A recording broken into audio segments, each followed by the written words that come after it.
পরবর্তী প্রকারভেদটা আমরা এবারে পড়ে নিই স্বভোজীটা পড়ার পরে। সেটি হলো পরভোজী পুষ্টি। তার আবার 4টি ভাগ। ওকে, ফার্স্ট হলো পরজীবী পুষ্টি, যেটিকে ইংলিশে বলা হয় প্যারাসাইটিক নিউট্রিশন। সেকেন্ডলি মৃতজীবীয় পুষ্টি, যেটাকে বলা হয় স্যাপ্রোফাইটিক নিউট্রিশন। থার্ড মিথজীবীয় পুষ্টি, যেটা হলো সিমবায়োটিক নিউট্রিশন। এবং চতুর্থ হলো পতঙ্গভুক বা ইনসেক্টিভোরাস প্লান্টস। সবেরই আমি একটি করে উদাহরণ দিয়েছি, বইতে আরও উদাহরণ আছে, আমরা এক একটা করে বুঝে নিই। ফার্স্ট হলো পরজীবীয় পুষ্টি। পরজীবীয় পুষ্টির একটি উদাহরণ হলো স্বর্ণলতা বা কাসকাটা। কাসকাটা প্লান্ট তোমরা দেখতে পাচ্ছ আশা করছি। দেখো সাদা সাদা দড়ির মতো একটা গাছে, এটা ভিড়সেম গাছে জড়িয়ে আছে। এটা কি করছে, এই হোস্ট গাছ যেই সবুজ গাছে জড়িয়ে আছে তার পুষ্টিটি কিন্তু এই কাসকাটা প্লান্টটা নিয়ে নিচ্ছে।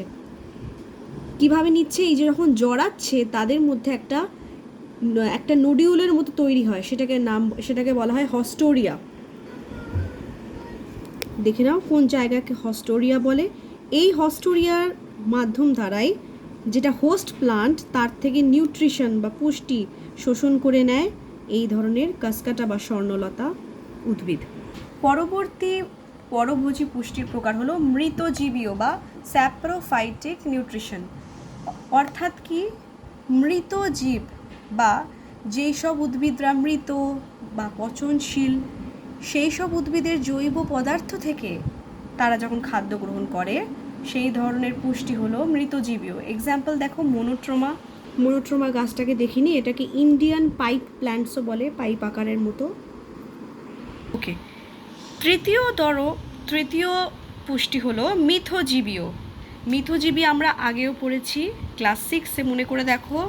সিমবায়োটিক নিউট্রিশন বলে যেই পদ্ধতির দ্বারা দুটি ভিন্ন প্রজাতির জীব, এখানে উদ্ভিদের ক্ষেত্রে কথা বলছি, পরস্পরের সাহায্যে পুষ্টি সম্পাদন করে এবং উভয়ই উপকৃত হয়। তার মানে এখানে দুজনেই লাভ পাচ্ছে, প্লাস প্লাস রিলেশনশিপ।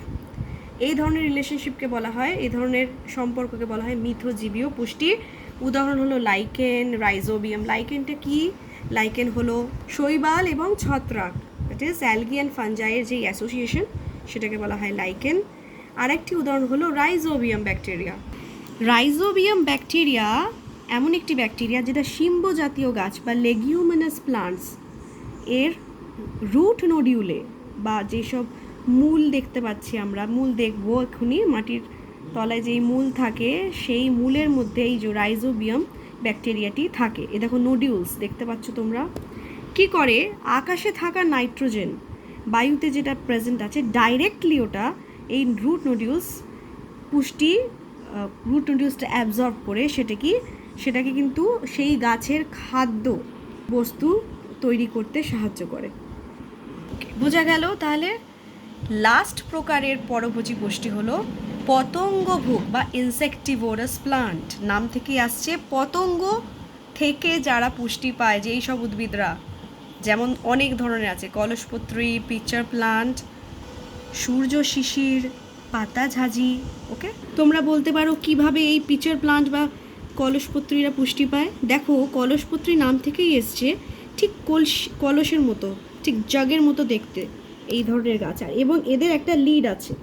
যখনই একটি পতঙ্গ উড়ে এর ভেতর এসে বসে, সঙ্গে সঙ্গেই সেন্সর সেলস পাঠিয়ে দেয় এবং সঙ্গে সঙ্গে সেই লিডটা ক্লোজ হয়ে যায়।